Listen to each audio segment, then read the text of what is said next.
Welcome to Play Pause Turn. In this podcast, we discuss all things to do with TV, films, games and literature. We give our thoughts on the media we've been enjoying, old or new, and comment on anything topical. Our hosts today are Alex, Robert, Roberto, Bobby and Mark. Good evening. Hello all. Hello there. Both my personas. Yeah, all your personas. And we have a question for you, as usual, our intro question that reveals the hidden nature of our hosts. And our episode this time round is all about Wakanda Forever, the new Black Panther film. It is how many Marvel films now? 26, 27 films in? No, this is the 30th. This is the 30th. Oh wow, 30. So this must be the end of Phase 4. This is the last film of Phase 4, yes. And my question is to you all. If you had wings on your ankles, how would you use them? And we'll ask. I'm going to go round alphabetically again here. So, Alex. So the thing is, I've always wanted a drone, and like those really expensive DJI ones are amazing because they just like hover, and then that's it. They just get amazing photos and videos. So I think what I would do is I would just be a real wild person like drone. So I would use my wings to position and do all of the lovely swoops and stuff, and I'd just take my camera phone because you'd get great photos with the camera phone Would this be like a profession that you'd finally it would pay off? I'd start off with amateur because the thing is, initially, like you see these amazing drone shots in YouTube's, don't you? But obviously, you've got a lot of skill to do that, and you've only got a short period of time you can do that for and all that. Whereas that wouldn't be a problem for me. I'd just be able to go, oh, this looks a cool place. Let's go and do some shots. And obviously, because I'm a person, there wouldn't be bending the rules in terms of the law because there aren't any laws for people, just for drones. So I figured that could be a good, opportunity, flying places that maybe you wouldn't be allowed to fly with a drone. I would have no problem doing it. So you probably still need to get Civil Aviation Authority approval to fly over certain areas. You're probably right. You're just dashing my dreams already, John. Have I told you the story about my friend who's a helicopter pilot who used to use their thermal cameras to go and see people dogging? No. Wow. I won't say that on this because this is a clean podcast, but another time. Bobby, how about you? I'm going to let Mark go for last because he's going to have problems speaking at the moment. So, Bobby, how about you? I frequently dream, and in most of my dreams, I can fly. Like self-propelled. I don't often get very high in the sky. I just, like Orville, I basically sort of am able to skim. So having winged ankles would be really cool because then I could literally like properly fly everywhere. And I think I would then also have to make myself an array of costumes of like my favourite superheroes. Tailoring Tech podcast, by the way, if you want to find out more about Bobby's costumes. Yeah, it's not Tailoring Tech anymore. It's just Tailoring Talk. Oh, well, yes. Okay, sorry. Just search Tailoring Talk wherever you like to get your pods, people. Everyone needs to drink whenever that happens, by the way. I would build myself... I would make myself an Iron Man suit, and I would use my winged ankles to sort of pretend it was powered, but I wouldn't need to waste money on powering it because we're in an energy crisis. I would make a Spider-Man suit, and I would sort of fly in a way that looked like I was swinging from building to building. Or holding yourself against walls. Yeah. And I would make a Superman suit and be the first Superman of colour.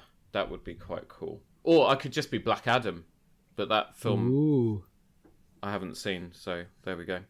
So yeah, I would just use it to fly around and get to places quicker. Very imaginative. Yeah. Very imaginative, Bobby. Yeah.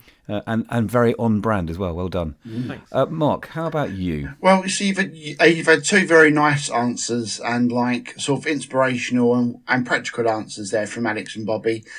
However, unfortunately, I have a black heart and I'm a vindictive person. So I would think if I had wings on my feet, I would think about all the people who have wronged me in my life. So people like who bullied me at school, and maybe some people who had done me bad at work and that sort of thing. And I would be like a pigeon and I would fly around and I would defecate on the people that I don't like. That's I think what I would go for. You're a really disgusting Marvel villain, aren't you? Yes. Again, on brand. Yes. But what would you call yourself? I don't think we've got Pigeon Man yet, so maybe Pigeon Man. or the Verminator maybe works as well. On the job or something. I don't know. I think it's quite appropriate that your T-shirt says Emirates fly better. Yes. I don't think, Yes. Mark, flying around and pooing on people is flying better. That's flying worse. Well, it's better for me. It's not for them, though. There we go. So I would say Emirates fly better for me. It's a bit of advertising there. There are other airplanes and other organisations available as well. But I would, I would defecate on people that I don't like. There we go. Mark, wouldn't it be thank you for easier that. to just swoop down and pick them up and then fly up as high as you can and just let them go?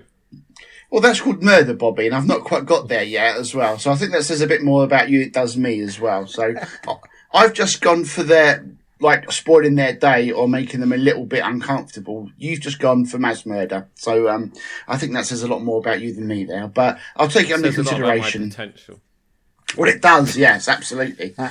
But I'll take it under consideration. It's not the worst idea. But we'll go for a bit of poo first, and then we'll see how bad. And if they don't stop being horrible to me, then it's going to escalate, isn't it? So there we go. Let's see if Mark poos on the review of the film later on as well. But I would probably, again, being practical like the others, I would use this as a way to overcome the issue of getting to work and dropping off my children at various extracurricular commitments when I only have one car, which is currently broken. I think it would make my life a lot easier. It would also I'd have to go and see Bobby about buying a whole new range of footwear. Do you do footwear, Bobby? No, but it's in the works. Okay. So I will. By the time you grow your wings, I'll be able to sort you out. I have little holes for my wings. Either that, or I would then decide to become the new poster boy for Interflora. Oh, very good. Yeah. Can I? It could actually work. Can I just ask for clarification? Yeah. What was that, Mark? Sorry, John. Just for clarification, when you said you drop off the kids, oh no, I place them down gently. Right. Okay. Just given what I just said as well, I just wanted to clarify that. Children, I trust you, of course, implicitly, of course, but I just wanted to clarify that was all. I think we need to move swiftly with winged feet on. Yeah, I think I've ruined this podcast already. My apologies. So yes. So we're going to start off with our spoiler-free opinion of the film in no more than one sentence, apparently. So, Alex, can you give me your spoiler-free opinion, please? So I think it's an enjoyable and emotional tribute to Chadwick Boseman. I think it in that respect, it's very fitting. And I've just finished my sentence, so I can't say any more. Bobby. A beautiful tribute to Chadwick Boseman, albeit a little underwhelming. Mark. I would say, considering the circumstances that this was under, they probably did the best they could do, and that's not underhanded. That's two sentences, Mark. Sorry. Yeah, we'll have to. I enjoyed that. it. Yeah. Yeah, no, it's all right. I enjoyed it, but perhaps not as much as the original. : it was a tad too long. Full stop. Does that make sense? Yeah, absolutely. Yes. Absolutely. Still enjoyed it. Yeah. So, in terms of enjoyment, how did we feel generally? Now going into spoiler territory, folks. In terms of the storyline, how did we feel about that? Did it hold up, Alex? So, storyline is a bit of a mess, to be honest. There's a lot of things that are happening, and there's clearly shoehorning a storyline or two in that's happening as well. So I think one of the challenges is because the original Black Panther had a real clarity around its storyline, and that was what was one of its strengths. And I felt like it couldn't compete with that because of some of the changes that they made. It was remarkably poignant in parts, and I think the storyline did just about make sense, but I really feel like they kind of glued it together. And I really did feel like if they could have stepped back a bit from the emotional aspect and think about what the storyline is trying to achieve and whether it does that narratively well, I think they could have done a better. I think it could have done better in some parts. But at the end, I was suitably emotional. I was really, really happy with the arc for Shuri, and for a while I had real concerns about that in the film. But I think it did pull it around, and by the end of it, I did feel like we had seen a growth and a character arc from that. But there were many moments where that was not clear. That was not clear that was going to happen at all. I think it's worth seeing, but I do have concerns about what they've typed in. I'm sure the rest of the guys will have thoughts on that, particularly Mark. I know he'll have thoughts. Do you think that they'd written like a draft of this whilst Chadwick was still around, and then had to? Because I know Ryan Coogler was adamant that after Chadwick passed, he wasn't going to have an alternative actor playing Black Panther. So do you think that the change in real life events maybe have had an influence into the structure of the story? Yeah. So go on, sorry. Mark, you no, sorry, because you'll have the knowledge of that. Yeah, no. Like I read an article where Ryan Coogler, the director, was interviewed, and also the official Black Panther podcast from Marvel as well. And it's really tragic, actually. So Ryan Coogler initially had an idea and a pitch for this film, had written the script, had given it to Chadwick Boseman for comments, and Chadwick Boseman basically said, well, don't give it to me at the moment. He said, let Marvel see it first, and I'll come back with comments. And the reason why he said that is because he was too ill to read it, but he just didn't want it. But he didn't want to tell him that, which is a really, really sad story. And literally 2 weeks after Ryan Coogler had written the script and had got notes from Marvel, and they were sort of like in prep, unfortunately, that's when Chadwick Boseman unfortunately passed away. So they had to really rewrite a substantial amount of the film, really. So the film was going to be centered all on Black Panther. So Namor, which I'm sure we'll get into, was always going to be the villain, but the film was going to be predominantly a lot more from Black Panther's and T'Challa's point of view after coming back from the blip, obviously from Endgame as well. So it would have dealt with a little bit of the ramifications of the 5-year blip. What that meant for Wakanda and for the world, the fact that he wasn't there for 5 years, and I think they had a bit more, I won't say ambitious is the wrong word, but like a lot more of a world building and a bit more of a, from Black Panther's sort of point of view, idea of the film. And obviously with Chadwick unfortunately like passing away, that had to be hastily rewritten as well, which is unfortunate. But that was the original idea for the film, and they've obviously kept aspects of that. Any thoughts from you, Bobby, about the storyline? Yeah, now knowing what we've just said, how do you feel about it? I mean, I think it did drag in places, and there was probably bits that weren't completely necessary, that didn't really kind of help the narrative of the film along. I didn't feel that it was as messy as some other Marvel films that we've seen so far. But, just under the sort of weight and the gravity of what Ryan Coogler and the rest of the cast were going through with Chadwick Boseman passing away. I mean, no one knew that he was ill apart from his closest family. Mm. And then obviously Coogler, like Mark said, sort of found out when he was developing the script and gave it to Chadwick for comment. He had a recent interview with Variety, and in that interview he stopped when asked about that, and he couldn't say it. He was so choked up that he grabbed the reporter's notepad and just scribbled on it. He said he was too tired to read it. And even just talking about it now just chokes me up. I'm starting to go. The one thing I will say is that I've just found out that this film was 2 hours and 41 minutes long. And looking back, it didn't feel like it. So I think there's some credit there. The action sequences were fantastic, and I think they really helped to kind of hold the whole thing together. Plus the amazing performances from Angela Bassett, from Lupita, from Letitia Wright. The whole cast was just fantastic. All of them, they did such a great job. So yeah, it was fine. I agree with you. I don't see. I made the mistake. I went to see this film on a Sunday evening before work, thinking, "Oh, I'll go and watch it about 9:30, be a couple of hours, and I'll get home by 12." And I left the cinema at 1:45. I didn't notice it was that. I didn't notice it was nearly 3 hours long, but I did feel it was over long. That's hard to explain. It didn't feel onerous watching it, but I felt it didn't need to be that long. Does that make sense? Yeah, it does. Yeah.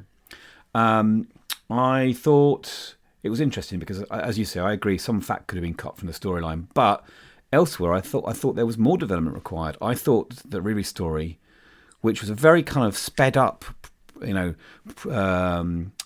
or origin story for Ironheart. I really got that when I saw her cut little Ironheart when she was making the suit. I thought that was underdeveloped. I wanted to see more of her, really, because she's an interesting character in herself. I like the framing of the whole kind of both Wakanda and Numore's, society's anger against colonialism, the historical colonialism. I've been teaching about the Kingdom of Benin to my kids this term. And both the Woman King and the Kingdom of Benin, the Woman King and Black Panther, both sets of female warriors are based on the warrior women of Dahomey, which is the central city that was based in Benin before Benin became the big famous place it was. So I'm finding it really fascinating how inspiring that real life story has become for Hollywood. And in fact, I actually used some of the my knowledge of Woman King and the Marvel films for a school assembly because I like to make it a bit more relevant for the kids. But I think it's great that Hollywood can now tell these stories to a mass market, whereas before it would have been a bit.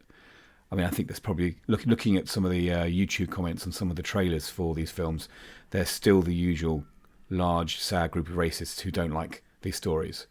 But you're always going to get detractors everywhere about any slightly controversial storyline. But I think it's really interesting that they've done this. And I, despite the length and the framing and the aspects of the film, I like the fact they've used it as a story, and I think it's a really important story. Alex? So, I'd like to chime that because one of the most interesting parts of the film was the more they delved into the African culture. I actually really enjoyed that. The thing is, it's just not an area I'm that familiar with, so I found it fascinating watching it. There's some bits that were a little jarring. So, like the celebration as there was the funeral march was a little bit surprising, but I think we understood why it was like that. It was just something that we weren't used to, and we were. Well, it's a cultural difference. Yes. That's right.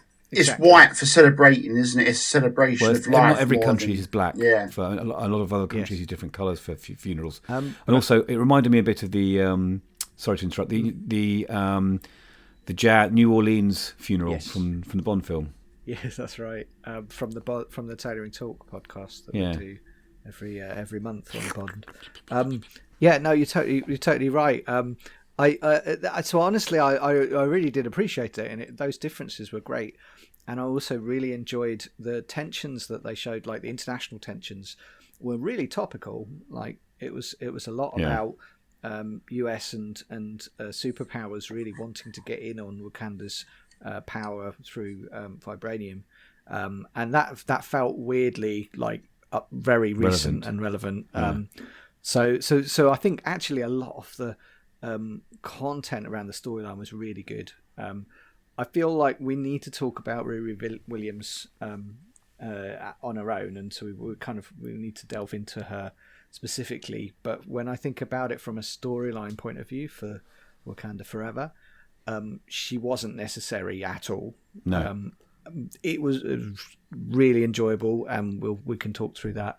But from a storyline point of view, you could have easily cut her out of that. I think there's one scene in particular which was fabulous, at the same time a bit silly, and that was the whole attack on the warship / submarine. And I think personally, that whole scene was written in to show off Ironheart flying around with a suit. And although it was great to look at, I just don't think that entire scene could have been cut. It wouldn't have mattered entirely. Yeah. But we'll talk more about that later on. Since you mentioned character development and Riri, let's talk about the characters, old and new, that are in this current film. I think we can we'll come to Mark last because he's the expert on the things. But Alex, your feelings on the characters, because I know Numore is quite an established. Is it Numor? Am I saying it right? It's by Namor. It's Namor. Yeah. Numor. Sorry. So Numor. they've changed him Comes a I think little. he's quite an Spanish established of character, isn't he? No love. Shall we start with Mark this time Sorry. and know what Yeah, we're talking that would about, and then move on Sorry. into the layman? Go on then, Mark. Sorry, are we talking Namor now? Are we, or just that character? Well, I mean, just your general thoughts on all the characters. So in the film he's pronounced more as Namor, but in the comics he is Namor, which is actually Roman spelled backwards. That's where they got the name from as well. So they've actually sort of changed him a lot from the comics, which is absolutely fine because you need to. Because also he comes from Atlantis, and we've just had Aquaman. Obviously, like in DC films, they can't really use Atlantis as well, so that's why his country is called Talogan. Talogan, yeah. Yeah, Talogan. Yes, they've kind of changed him up a bit, and they've obviously gave him a more of is it a Mayan background? yeah, like a Spanish Mediterranean that's sort of right. background as well. So they have, and they've changed it up as well, which is understandable because it makes sense because that's a new character, and they want to put him sort of like near around Wakanda as well. I mean, they've kept. We made a joke at the start of the podcast about the flying, about the wings on the feet. To be honest, I didn't think they were going to keep those in the film because Marvel's a bit more of a sort of hyper reality. I was surprised they kept that, but they did, and I thought it looked really good, and he looked quite accurate to the comics. I thought the actor was pretty good. He was quite intense, and I liked his performance. He was kind of, it's. You mean Tenoch Huerta? Yeah, I'm gonna let John do pronunciations because I'm gonna butcher everything. I do apologise. So yeah. I always find the best villains are the ones that are more subtle, more cunning, and have got like a real reason for doing it. Like, for example, Killmonger, maybe in the first film as well. I don't like the flashy, I'm a bad guy sort of thing. And from his view, he's completely not. I do think his motivations make sense, but a little bit too far. So at the start, he basically says, because because the world, particularly the Americans, are now developed a way to find. I keep saying adamantium, but it's vibranium. Sorry, that's my X-Men crossover there. Because they can find vibranium now, he feels that he's under threat, and he initially goes for an alliance, but then he's like, "No, we've just got to kill them all," which I thought was a bit of a quick escalation. And then back on the plot, I just want to talk about the plot very quickly as well. Sorry, he makes it very clear at the start that he wants to kill the scientist. Actually, Ruby Williams, who's developed this technology that detects the vibranium. I mean, the idea that because if you kill her, then that's it is a bit silly. Because surely she would have had plans and documents and it must have been shared with the government that she's been working with. I think Mark, in a lot of older civilizations, Mayan, Egyptian, Greek, there are a lot of stories of despot leaders. Petitioning architects and designers to build buildings and to ensure that nothing is as glorious or as great ever again. These leaders will kill the architects to ensure that it's his legacy survives in his buildings, but nowhere else. And I wonder if perhaps Namor, in his culture, if they kill the inventor, it kills the products forever. I mean, that's what I was thinking. Yeah, maybe you're right. Yeah, I just thought that probably was maybe just flashed out sort of well enough. But as an anti-hero, I would say, because Namor has been both good and evil, in the comics. I thought it was really good. I thought he played it well, and I would actually be really interested in seeing him again. Actually, I think he's a really interesting character and definitely someone I want to see in subsequent MCU films. So I thought he was good as, in brackets, the villain. Alex, how about you? Yeah, I mean, I kind of chime a lot of what Mark said there. I think his reasonings were quite simplistic, and I feel like if they'd have, defaulting straight to getting rid of evidence that way, and you have brought focus on my civilization, my tribe, so therefore it's now your fault. I feel like those were kind of quite simplistic sort of ways of thinking.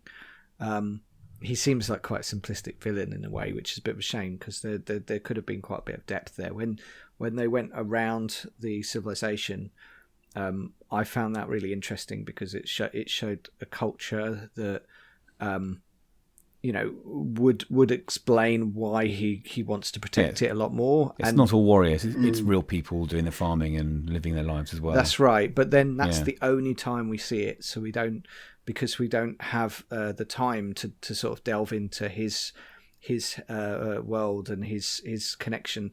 There are some elements of that as you go through, but I feel like that's actually an area that needed more work, because and I think without that they jumped through some very simplistic things to get to the point they wanted to get to at the end with the finale.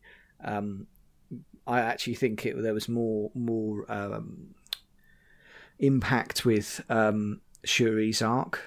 I think partly because of the people that she loses, and partly because of her anger. Whereas I think that's the bit that I can't see the mirror version of that with Namor. So I think that was my only disappointment there. But it was great to have a new set of people introduced. He's quite OP compared to everyone else, and so I did feel a little bit like. Well, you had to provide a hero that could fight against the Black Panther, didn't you, at the end? Yes. You have to have someone who can there stand has up to be the consequences. Yeah, there has to be stakes that can't just be now I've got my herb, my heart-shaped herb, I'm fine now. I can just go. So I do get that, but it's. I mean, Alex, sorry to interrupt. I mean, you said about being OP, like overpowered and that. But I mean, if he's without water, then he can't survive for that long. That is sort of explained in the film, and part of defeating him is to dehydrate him, isn't it, as well? So they do kind of look at his weakness. Well, they do, like on paper, yes, but I think we don't see that from him. It happens to be kind of, you have to put him in a hairdryer basically before you see this happening. And I do feel like, I think, what, a real hairdryer? It's like, no, it's more like a space heater. And everyone's like, what's the difference? It's not really any difference at all.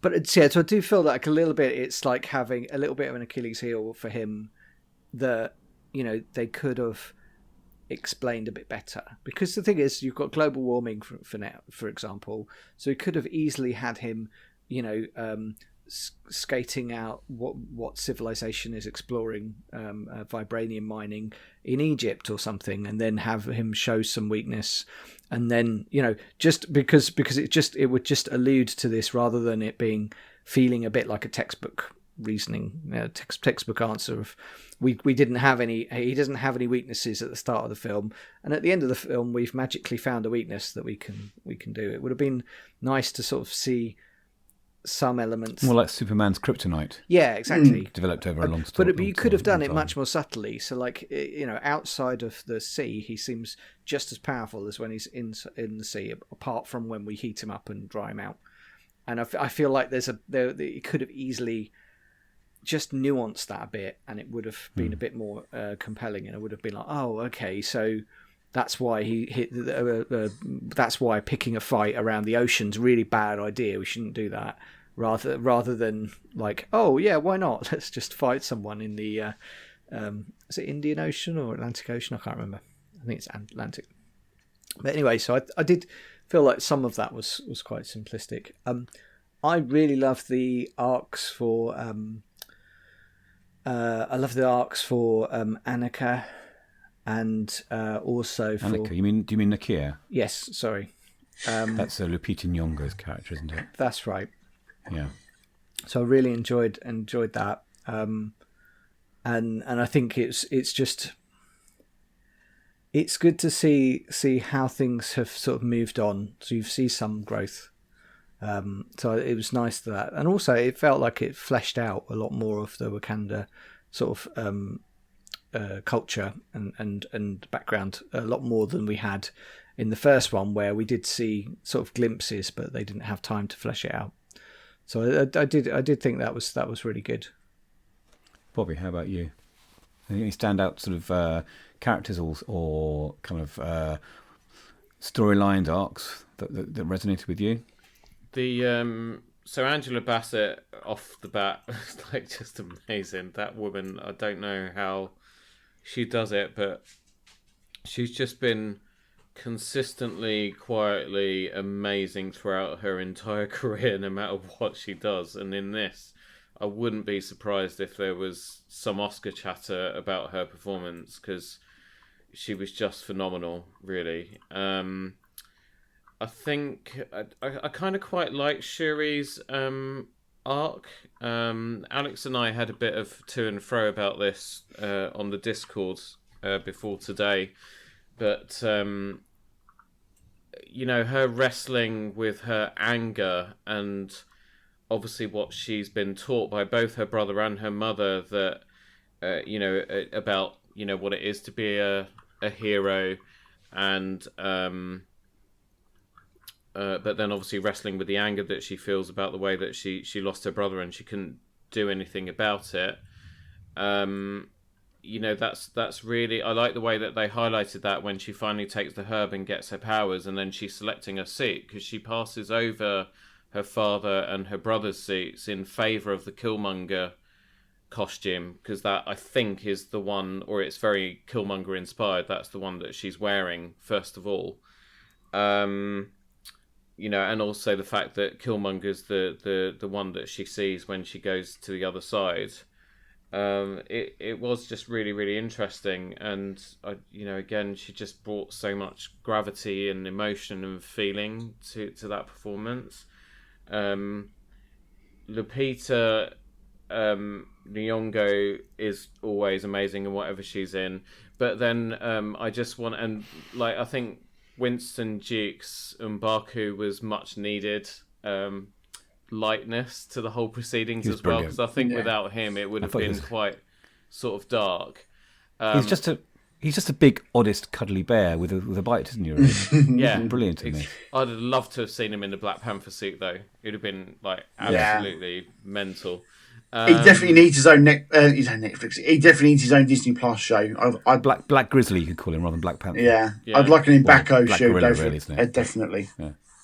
But I think there were some moments that could have been cut out, like when Shuri goes with Namor down into his place, and some of those sequences were just a little bit too elongated. Did they drag for you? They dragged a little bit, and I think they maybe could have just cut some of those out and maybe given a little bit more time to Riri Williams' character. But then at the same time, I know that this introduction is because she's going to be in her own Disney Plus show, and that's probably where we will get more of her backstory and so on. So I can kind of sort of weigh up why they did that. Julia Louis-Dreyfus, it was nice to see her back, because we last saw her in Black Widow, and she's such a great comedic actress as well, and the dry wit she brought to that while she's sort of bossing it. I think Martin Freeman's character is her ex-husband. Yeah, he's her ex-husband, right? I didn't realise that. Yeah. I was a bit surprised. So they were married, basically. So you can kind of see that dynamic playing out. But I wanted to save the best for last, and that was the members of the Dora Milaje. Denai Guerrero, like Okoye, like that woman, frick, she is just awesome. Like, the fighting sequences with her are so well choreographed again. She's just amazing. But I also did really, really love Michaela Cole as Aneka, because she's kind of like the rebellious one. She's the one who had the two daggers instead of the long spear. And the two daggers. Yeah. Throughout the whole film, she was just being a little bit rebellious and so on, and I absolutely love that. So that's the thing. It's like, although the overall kind of story is maybe kind of not what we were sort of hoping for in terms of impact comparing to the first film, when you really drill into it and you think about the performances, what an amazing ensemble cast, really. Probably, I would say probably the best ensemble cast out of the whole MCU. Absolutely brilliant. So I think all the actors did great, and I think the characters themselves were great. And the one thing I would say about Namor, I think it was nice again. They gave us another villain like they did with Thanos, where you suddenly found yourself kind of, if not completely agreeing with his point of view, you were still able. They put you on his side of things. so you could understand his motivations. And I love villains like that. I really hate villains who are just villains for the sake of it. I really like to kind of moustache see... twirlers. Yeah, I don't like black and white. I really like grey. I like the grey in between, and we got a lot of that with Namor. Even though he's not one of my favourite characters, even from the comics, I always thought he was a bit of a dick. So yeah. I agree with you, Bobby. I think in terms of investing in characters, the Black Panther films, I'm the most invested. I just think there's more heart, and you really feel like they're family, and that they are really looking out for each other. And I really like Angela Bassett's performance. I think whatever she does, you're right, is excellent. I understand she was a bit concerned about her storyline, and she actually did go and see Ryan Coogler about it. I don't think she was happy about her character dying off. It's a bit of a fridging trope, isn't it? Yeah, I was really? a bit shocked with that. I have to say, I was shocked at that. Yeah, I mean, it's all, as you said before, Alex. It's all motivation for Shuri being more and more angry about everything, and the lovely twist of having Michael B. Jordan's character, Killmonger. Killmonger, that's it. Having him appear in the astral plane, I thought that was really cool. I'll say it again. I thought they dealt with Chadwick's passing really well. I was a bit confused by Namor's motivations. Or was he good? Was he bad? His change of heart so quickly. But I guess we're dealing with a culture that has a different way of looking at things, and maybe more primitive solutions or primitive actions. Some countries will filibuster for years, and other countries will just go and do things straight away.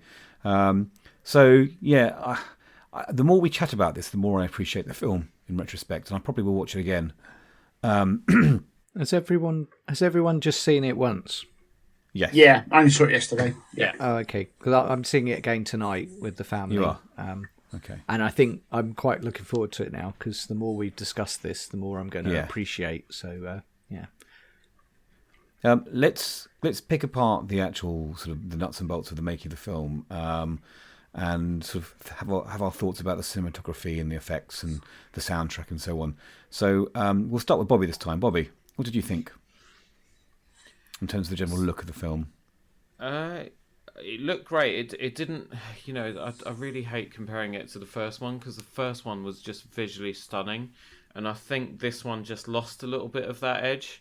But it still looked great. The scale of the action set pieces, again, were just fantastic. It just looked really good. I think they just did a really good job. The CGI was fantastic. Again, there was nothing that really jarred with me. And I think the little details were done really, really well, like the wings on Namor's ankles and stuff.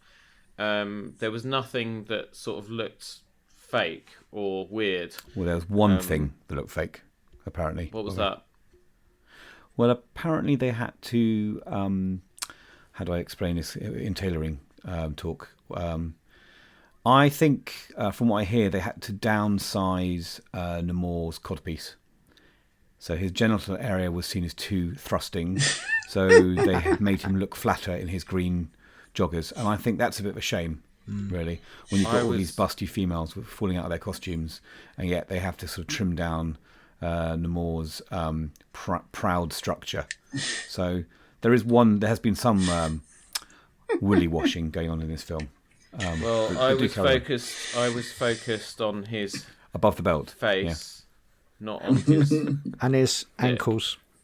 His ankles. Yeah. How very Victorian of you. I was focused on the head, not the, Yeah. So each to their own. I didn't notice that, but if I say free Namor's trident, that's what I say. Oh my god. Now, you guarantee, Bobby, that when Alex goes and sees it tonight, that's all he'll be looking at. Yeah. That's exactly it. I'll give you an update afterwards. Oh boy. Sorry, what Ace is going to come out. This is the best Marvel film ever. Yeah. And CGI, costumes, soundtrack. and soundtrack. I can't really. All those things.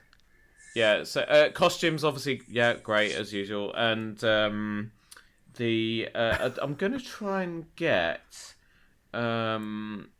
Oh my god, what's her name? The soundtrack. No, the costume designer, because she did the costumes for the Yeah, first one Rihanna? as well. Oh. Not Rihanna. I'm gonna try and I'm gonna try and get in touch with her and see if I can get her on my podcast. Because I'd really love to. I'd really love to sort of get into how she approached particularly with the first film, how she just approached this whole thing. Ruth Carter, her name is. Yeah, I thought Bobby. she did such a great job. Ruth E. Carter. So yeah, watch this space. I'll see what I can do there. And soundtrack.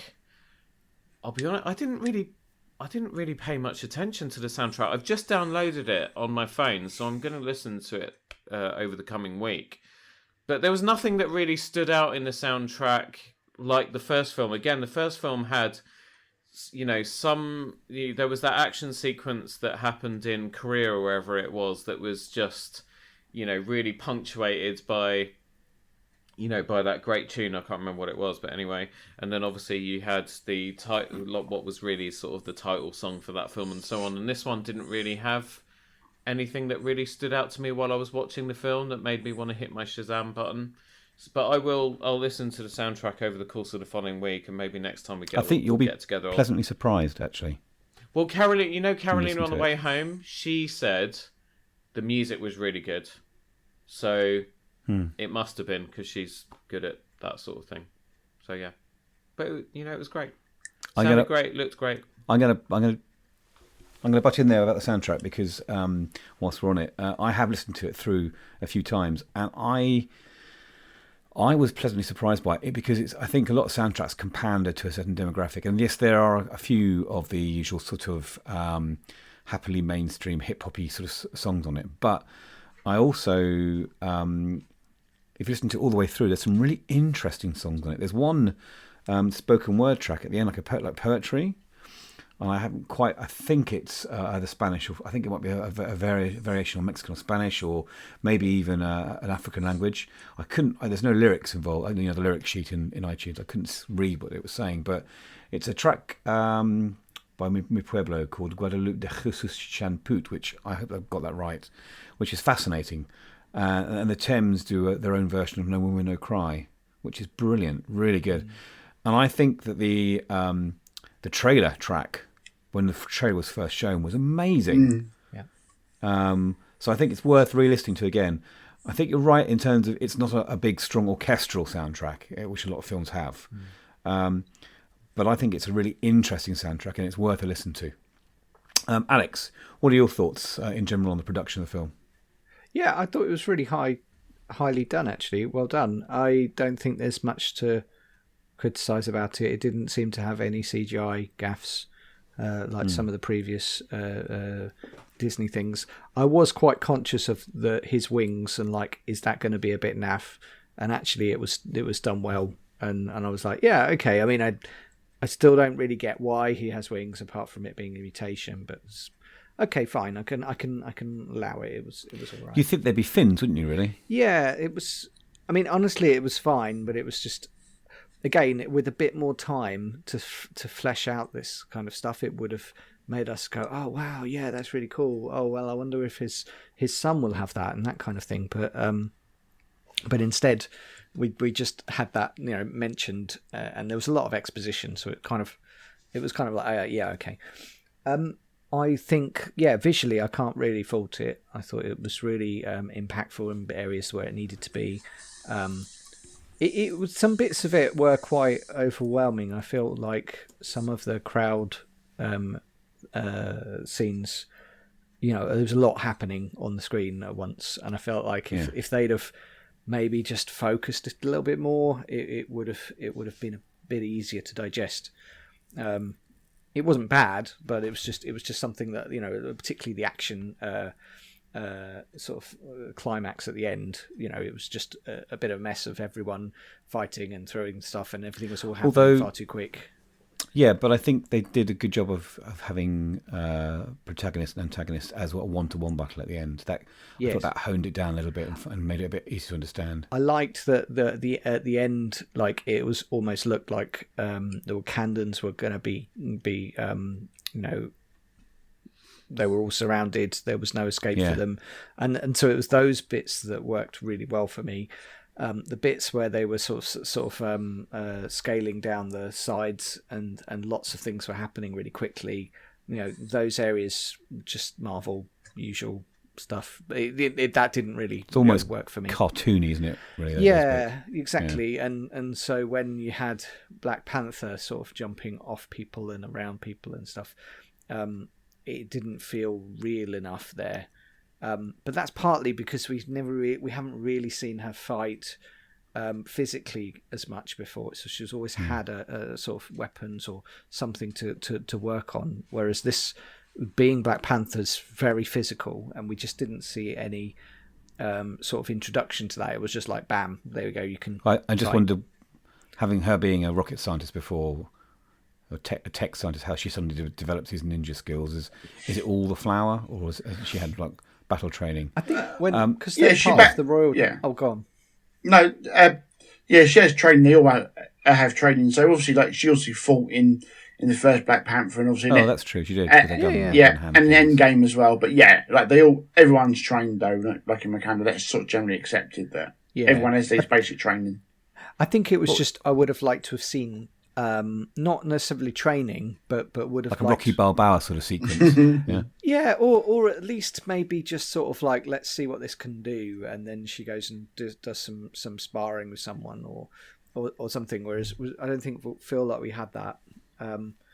I love the costumes, so I found it really funny. I'm trying to remember what they were called now. So what were the The Angels. Yeah, the Angels. Yeah, I love those. What are they called, though? Death Angels, or I think Midnight Angels, is it? Midnight Angels, that's it. Yeah. So I presume they're going to be in a spin-off series in somewhere, perhaps maybe an Ironheart or something else. Yeah. So I really loved that. It was funny because it very much harked back to the comics there. And you could almost see them kind of, it's looking worse, I don't want to wear this. And I'm thinking, well, that's because it's a comic. It's coming back to what the comics look like. So I think it's nice that they were a bit self-aware of that. But yeah, no, that was really good. And the soundtrack wasn't something, like Bobby said, it wasn't something that spoke out to me apart from the No Woman No Cry cover. But I do feel like it's just powerful in the right places, but I didn't have as much memory of it like I did with Black Panther. I mean, when Black Panther finished Black Panther, I went and downloaded it straight away. I was like, I must listen to this. Yeah. Whereas for Wakanda Forever, I hadn't really, and I didn't miss it, so I will download it and give it a good listen. So I'll do that now. I think, again, Mark will correct me on this, but I think the first group of Midnight Angels in the comics were assigned to work with Deadpool, weren't they? They did work with them, yeah. So they were an offshoot of the Dora Milaje. Is it Dora Milaje? Sorry, is the way you put it. The Dora Milaje. Yeah. So so in the comics, there's a bit of a split in Wakanda, and they splinter off, and they leave Wakanda, and that's where they become the Angels as well. So yeah, that is they have worked with Deadpool as Apparently, well. They had to use non-vibranium based suits because there's some battle between Doctor Doom and Wakanda, and Doctor Doom discovered a connection between vibranium and his own magic, and so he could control them. So they had to design new suits. Okay, I agree with you all on this. I think the CGI was, which is it's a Marvel staple now, isn't it? The CGI. I think it was really good. And I think it really had addressed all the problems that I had with Love and Thunder. And I'm sure you all saw the same trailer, and we're going to talk about it in our next section. But I thought this sort of improvement in the general pipeline and workflow of the CGI is going to mean that the next film, Quantumania, looked fantastic in the trailer. And I think they're just the work they've done, the groundbreaking work they've done with special effects, is just going to make films just more and more amazing to look at. One thing that really struck me, because I do a lot of research on special effects, I always go on about my favourite Corridor Crew YouTube channel. I've seen them trying to do underwater effects in their own CGI, and I thought the underwater effects in this was very, very good, better than Aquaman. It felt much, much more realistic and natural. I think that's. I think we're going to see within the next 3 or 4 years a lot of specialist underwater-based films with CGI, especially the new film coming out in December, the new Avatar film. So I think that's, you know, how kind of films go through fashions, zeitgeists of different types of, you know, special effects and landmark effects. I think that's going to be, underwater is going to be the next thing. It's really hard to do. But yeah, okay. I've got, I've not had a... You got some thoughts? Go on, just Mark, very quickly, I've got two minor grumbles, if I'm honest. Go on then. One is Rui's suit at the end, Rui Williams' suit at the end, which I did not like, which I thought looked like a Power Ranger. Was that a design rather than the actual... It's the design of it and the way it looks, yeah. It's not particularly faithful to the comics. I'm sure they're going to do that in the Disney Plus show, but I thought that suit looked a bit tacked on, a bit naff, I have to say. It looked a bit Power Rangers to me. So I didn't like... Well, I mean, she's a young girl building herself. I know. It's going to be kind of more Astro Boy and less Tony Stark, isn't it, really? Yeah, but... that's what she's supposed to be as the next Stark. But anyway, so yeah, I thought that looked a bit rough. And it's really not on her. It's obviously the production of the film. I thought it looked a little bit Power Ranger-y. And we just talked about, obviously, the fight between Shuri and Namor at the end. Like, he empowers her, doesn't he, with like his... Is it the trident or something he empowers her with? And it... Yeah. Blitz her spear, isn't it? Yeah, something like that. And I know it's Disney as well, but like... But there's no blood there. So it's just... So she's impaled. There's no blood. It goes right through her. She breaks it off, and she heals within seconds. And is that because of the power of the flower? Well, no, because the power of the flower doesn't make you invincible. It certainly it certainly improves you, and like it gives you longer life, and it's certainly like from serious injury it does more. But you know, it's a bit like it. She should have been injured from that as well. So I took a little bit of exception to that. I thought that was a bit too easily done. The way that she's just empowered and she just recovers from it. I know it's Disney. I know it's a Marvel and comics and that, but I thought that was a bit over. Yeah, they could have done that a bit more. She could have been a bit injured. She could have a little bit of blood. You know, wouldn't have. So just Disney film, isn't it? Yeah, that's true. And people true. have survived. I mean, people are famous for surviving quite seriously. Oh yeah, I'm not saying she should have died or anything like that. Yes. Oh yeah, like I'm not saying she should have died, but I would like to have seen it a bit more. She's a bit more pain what she was. It was like, oh, it hurts a little bit. Oh, and now I'm fine. So well, with these certification, you just can't show certain things in the film of this rating. That's the trouble. Yeah, it's a 12, wasn't it? So yeah. Alex, you know. Well, yeah. That what you said, John. Actually, they did cut it for violence specifically to get 12A, so it's possible. I don't think she. You know, I think that was more just some of the action scenes, but it did feel like more consequences would have been helpful. It would have been not nice if she would have been hurt, but if she was recovering from it, so that you could sort of go, okay. I mean, Wakanda's great; they can solve lots of things. They are a bit of a magic bullet. Well, they fixed Everett, didn't they? After he was almost dead. Exactly. So you don't expect it to be things to be permanent, but it would have been nice to have a bandage or a nanobot thing or something to just show that she's kind of still recovering, and it'll be like, okay, that's fair, yeah.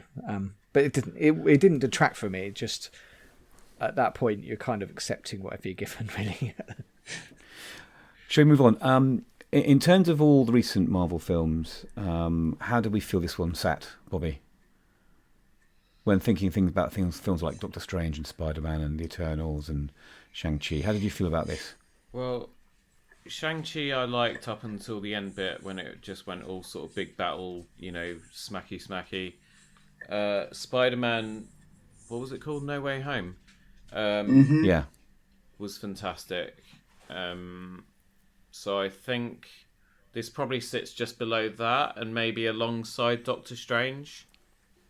I wonder if I enjoyed Doctor Strange a touch more because I'm such a big fan of Sam Raimi. I think it's and you know, I don't even want to talk about the Eternals. I've only seen 20 minutes of that film, and I need to watch the rest of it for completeness. But really, we just gave up. You really don't. No. Yeah. I'm glad that we're so sort of understanding about the Eternals. We're like, don't waste your time, mate. No.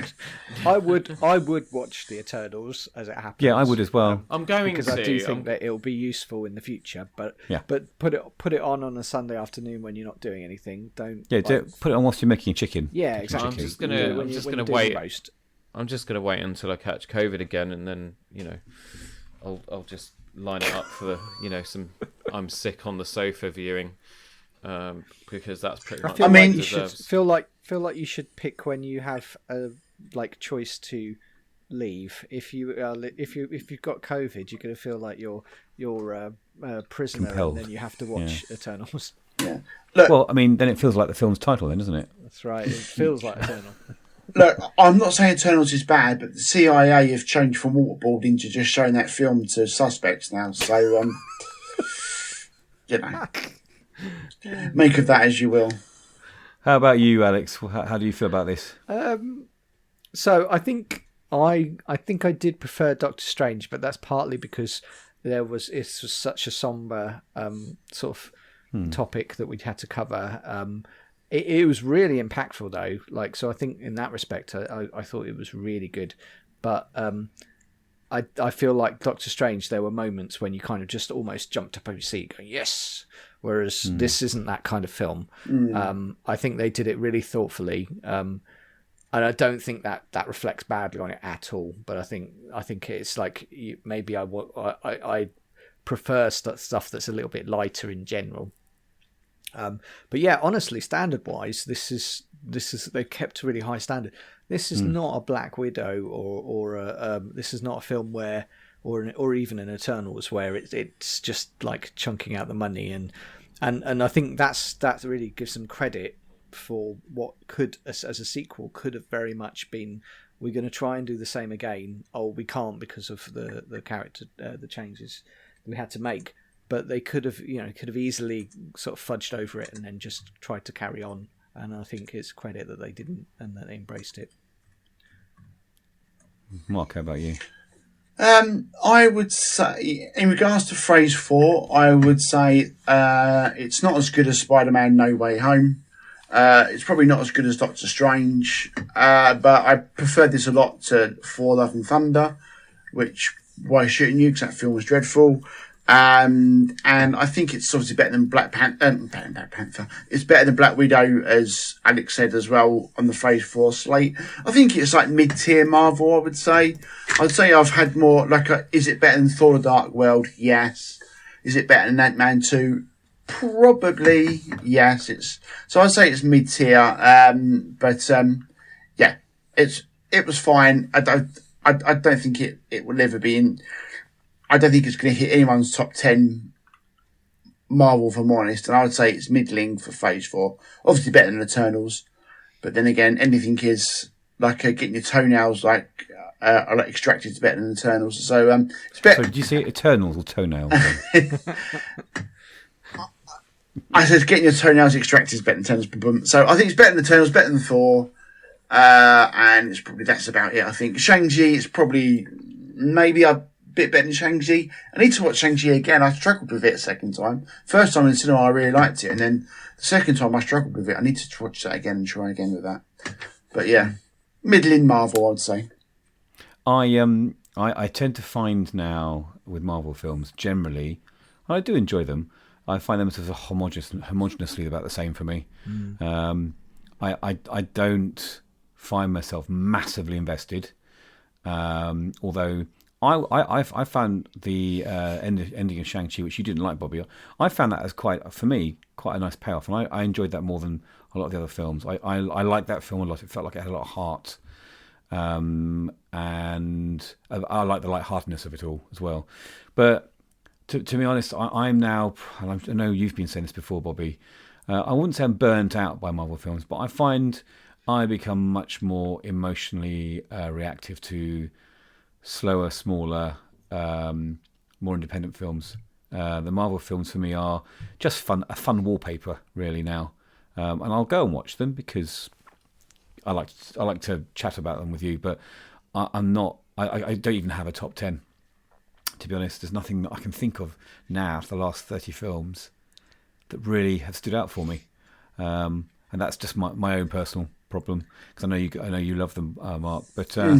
I am still intrigued about what they're going to be doing next for the MCU, and I actually was quite taken by the trailer for Quantumania. Yeah, that does. So look what are our thoughts for the future for MCU? Because I think and you may disagree with me, I think they have a bit of a problem at the moment. I don't think they've really reached the sort of dizzy heights of Endgame since Endgame. And I don't know how they're going to bring that back up again, because with some of the criticism of the Star Wars series coming out recently as well, where with the exception of Andor, which is excellent. Yeah, I've enjoyed that. The Star Wars, there's a bit of I think a problem with Disney and Marvel in that they're kind of watering it all down a little bit. I don't know how you feel. Let's talk about that. Let's start with Alex this time. Yeah, it's a balancing act, isn't it? Because the more that they mix sort of different characters into storylines, the more it becomes like more of the same, and so loses its impact. So where they can do stuff that's unique, I think that's really useful and important. And it's also why I quite like the sort of Marvel films that have a distinct storyline and don't necessarily go elsewhere. It's partly why I was a bit disappointed with Riri Williams being introduced, not for the character, which I think will be great, but more because it wasn't helpful for the storyline, and I felt like we could have used that time to really embrace that more. But the Quantumania is weird because it is starting to connect together, and when it connects together well, it's really cool. And so I can see sort of where it's going to lead. I can see Kang coming in. Loki as well, perhaps. Maybe, yeah. And what's nice is that you can see some of the things that have been alluded to that are starting to pay off. The multiverse, and obviously how Loki connects with that. So in that respect, it's those bits are really cool. It's just really careful getting them right and hard getting them right, and sometimes it is a bit of a balancing act. For Quantumania, I think this is setting up the Secret Wars, isn't it? Yeah. This is actually a key film, whereas like some of the other Ant-Man ones, were a bit, throwaway. But I feel like this, because it's so important, I wonder if it's going to get the right level of attention. I think it will, but we'll have to see, because it's not a franchise that everyone is as invested in as they are with some of the other characters. So yeah, but I am excited to see it. So it does give me something to look forward to. So, how about you, Bobby? You got any thoughts on the future for MCU? So it's gone from excitement when these Marvel films started coming out, and you couldn't wait for the next one, and I would read all the rumors and look for spoilers and listen to all of the different podcasts talking about them and reviewing them, and now because Carolina on the way home, she said, when are they going to stop making these? And I said, they're not. As long as people pay to see them, Never. And they're making hundreds of millions of dollars or more on these films, they are not going to stop making them. And we both just sighed, and the rest of the journey we were just quiet all the way home. And that's pretty much how I feel about it now. It's like, when Ant-Man comes out, I'll see it. When the next whatever comes out, I'll see it. When Ironheart, the show, comes out on Disney Plus, we'll watch it. But I've just checked out. It's too much, really. And then you add Star Wars and everything else to it as well. We're living in what you might argue is a golden age of television and film. But it just feels like it's just too much. So I'm really sorry to sound like a miserable old git, but I just can't be bothered anymore. And the Ant-Man Quantumania trailer did nothing for me. Nothing. Like zero. Zilch. There was nothing. You could have banged me in the ankle with it and I wouldn't have twitched. So, there we go. But I will return for whatever the next thing is, and I will watch it. So, there we go. Bobby Rivera will return in the next podcast. I'm enjoying the Roger Moore Mark, Bonds. how about you? I'm looking forward to seeing Moonraker for Tailoring Talk more than I am watching any more Marvel stuff. Take a shot. I think I'm with you there, Bobby, actually, on that one, I have to say. How about you, Mark? I think with all things, I think it just depends on the quality of the individual show or the film. So I think this has probably been the most patchy phase I think that they've had. I think, what would you say is like a top tier, like a really, really good Marvel film? And I would probably say Far From Home is probably up there as what you want. I personally really like Doctor Strange, but I thought that was quite good this year. A lot of people didn't like it, strangely enough, but I thought it was absolutely fine. So I think this phase has been difficult for them. I think it's the most challenging they've had. Plus, also, you're coming off when you've had, like you've had Chris Evans, Robert Downey Jr., Scarlett Johansson, like have all effectively retired, So sometimes it's hard to build up like those new characters and to build up the next thing, which is difficult. And I think some of the new characters they've introduced, there's no one in there at the moment that I think is up at that level, which is difficult because Downey Jr. and Chris Evans are basically perfect, really. Trying to replicate that again is very difficult. In regards to what's going to go on for going forward, obviously there's going to be the Kang Wars and the Secret Wars, which is going to be like the next sort of like Infinity War Endgame. This is obviously going to be the multiversal saga that they're doing at the moment, which they said. So we get introductions to that. I think Deadpool 3 will be interesting when that comes out because you've got Hugh Jackman back as Wolverine. So I think it is interesting. I think Quantumania will be really good because they've got to introduce Kang. And when you've got someone like a Kang, like who is like the new Thanos, for example, you've got to make that character really good and really interesting. You've really got to hit it out of the park. And so I think Alex is right what he said about like with some Marvel films. I think some are filler. I think you could argue that Love and Thunder is filler. Does that film really need to exist? Not really, because it was not very good, really. That is a proper filler film, and so I think, but Ant-Man needs to be the big hit in the park, I think. And also you've got Guardians next year as well, which is wrapping up gardening. Guardians of the Galaxy 3, Volume 3. Their holiday special. Yes. No. The holiday special is out next week. That's like a one-off they're doing, like a special. Then Volume 3, the third film, is out next year. So that's out next year, and the original cast, probably a few of those are going to be departing the MCU. So I think actually it's going to be a lot more interesting. I think this phase has been like the post-Endgame setting up new things era, which has been a bit hit or miss. But so I think it is exciting, and I think Secret Wars should be very, very good because, as we said before, I think when we covered Doctor Strange in May, they're going to get all the characters back from other films, other franchises, the old X-Men, that sort of thing. And so I think you're going to get all that kind of thing. So there'll be a nostalgia element to it before they go on to the next sort of big phrase after that. So I'm still invested in it. But I totally understand the fatigue. There has been, was it 3 films this year and 3 series, I think? Yeah. And some of it has been fairly middling. She-Hulk was pretty disastrous. I love She-Hulk. Oh, I thought it was dreadful. There's a couple of episodes that are all right. That was fairly poor. Moon Knight didn't have enough Moon Knight in it.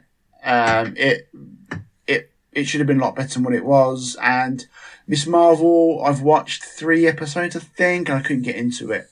But so they've got a bit of a problem there with like new heroes and making new characters, I think. But it's Feige, and I think they'll get past it. And I think it'll be interesting what they do next. I'm interested. Well, I'm still interested. You need to watch the end of She-Hulk. I've seen it already. Yeah. Whilst you've been talking, Mark, and I've been listening intently, obviously, because I'm learning from you. Well, I'm glad you are. The other two haven't been. They've just been writing silly comments in the chat. They've been shooting the breeze a bit here about ideas for the MCU universe in the future. So Bobby's very excited about he's going to be featuring. Bobby's going to be a character in the MCU in 2030. Is he? Interesting. Something to do with Captain Carter becoming a tailor in London. They're very excited about X-Men coming back. I don't think he's interested in Captain Carter. I think he's interested in Hayley. Well, there's a few inappropriate comments about Captain Carter in the chat. I won't repeat all. No, I don't think so. No. And then someone's had the idea of Alan Titchmarsh. I presume he's going to be a villain hitting the MCU. Yeah. And then interesting. Your farts are going to be cast as Galacticus in the Fantastic Four movie. I mean, to be fair, I think would work. In fact, in Fantastic Four 2, Rise of Silver Surfer, Galactus was a cloud. He was like an. That's right. Rise of the bubble in the bath. Yeah, Rise of the Silver Surfer. Yeah, so he was like a nasty cloud, and I do produce nasty clouds as well. So that could have potential. Absolutely. I think on that point there, on that moment, we need to finish off. I think today. we do. Yes. So let's just, unless anyone else has got any comments, no good.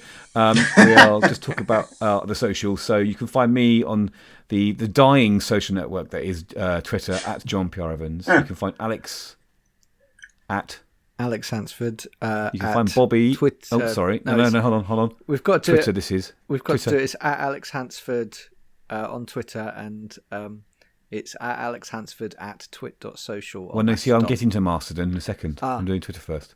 It's all written down. Read the script. You can find Bobby on Twitter at.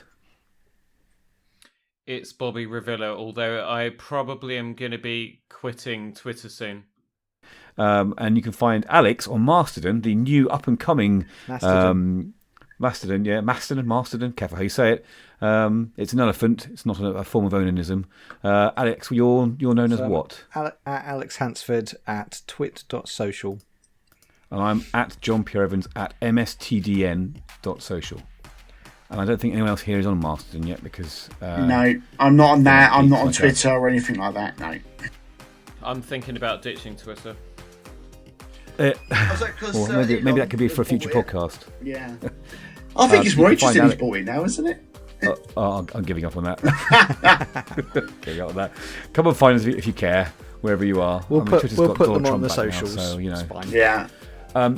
You can find our web version of our podcast player at https://playpausturn.show/. This has been Play Pause Turn, and thank you for listening.